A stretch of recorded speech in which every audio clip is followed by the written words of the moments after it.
And now Texas Congressman Jodey Arrington, a member of the House Ways and Means Committee. Congressman, great to see you as always.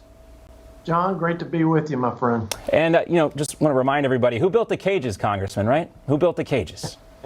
Yeah, it was the previous administration, sort of like the travel restrictions on countries that presented terrorist risk to our country. Those were all listed out in policies by the Obama-Biden administration that now Biden would like to repeal. So lots of irony here. But what's the serious nature of this is that for political reasons, a Biden-Harris administration would put at risk the American people on account of pandering to the left and the folks who want open borders and somehow think that that's good for the poor people that are being exploited by drug cartels and the humanitarian crises that follow and the depressed wages and displaced workers in these United States. And the Democrats wonder why the working class people of all races in this country feel like their party has left them behind. Mm-hmm. And the immigration crisis that they talk about in the National Review article is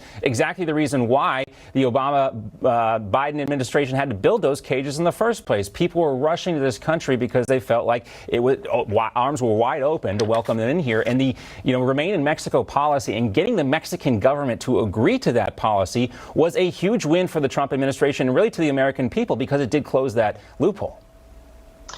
No president has done more to enforce immigration laws to stop illegal immigration. Illegal border crossings have gone down by over 70% because President Trump had the political will to do the things that were necessary.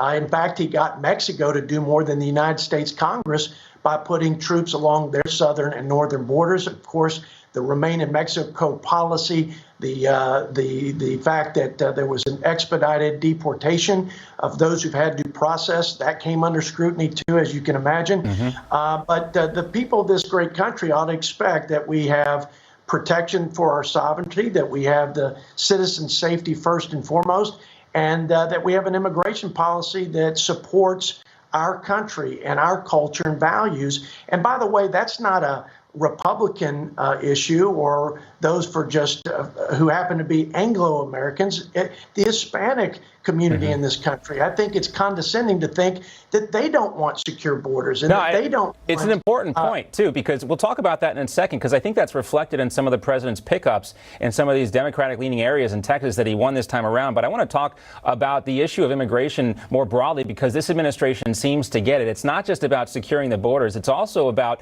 making sure people don't arrive at airports that shouldn't be, or people who stay in this country longer than their visas allow. As it relates to big tech, this is about protecting American jobs here, and the wage increases that we actually have seen under the Trump administration, the first real wage increases in decades. This is really why big tech wants these foreign visas, right? They want to pay people less, foreigners less than Americans would make for these same jobs. That's true. I think that big tech has issues related to antitrust. Their monopoly forces are sinister and have adverse impacts on workers and consumers alike.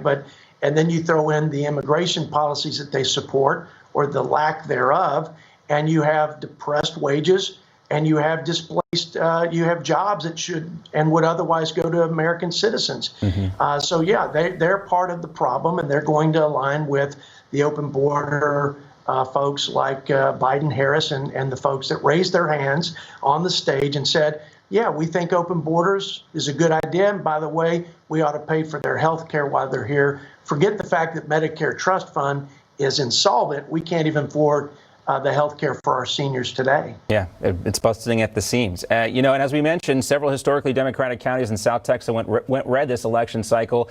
And again, I think this is about these issues of law and order, immigration, holding people accountable. These are issues that resonate in these communities. No question. I think you saw Hispanics in droves support Republicans and Republican policies. They rejected the radical policies of the left. They don't want open borders. They want safe neighborhoods. They want economic opportunity. And there's no subculture in the United States that has a stronger work ethic and faith and family orientation than the Hispanic culture. So they are already leaning more in the conservative principle. But they, I would say, and we do see this realignment happening, Congressman. It's exciting to see. We thank you for your time, sir. We got to run, unfortunately. We'll talk to you again real soon. All right, got